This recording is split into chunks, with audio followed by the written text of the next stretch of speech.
Totoo bang nag-away kayong dalawa? Bella, totoo ba yung sinabi ng mamita Gwen mo na tinulak mo si Ara sa pool?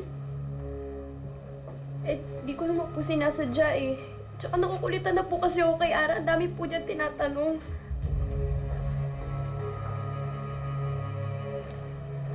Bakit?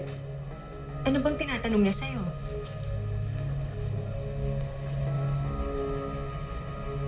Pinipilit niya po kasi akong balikan yung nakaraan eh. Lalo na po yung masasakit na memories.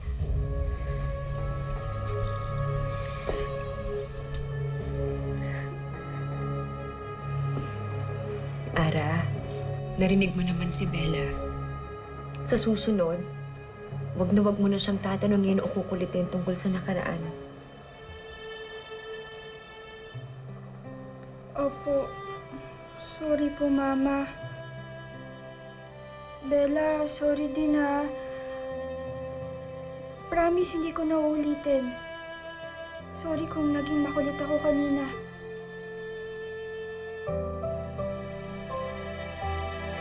Ikaw naman, Bella. Hindi pa rin tama ang ginawa mo. Kung ayaw mong pag-usapan ang tungkol sa nakaraan, pwede mong sabihin ng maayos, anak. Hindi solusyon ng pananakit, panunulak, o kung ano pa man. Naintindihan mo?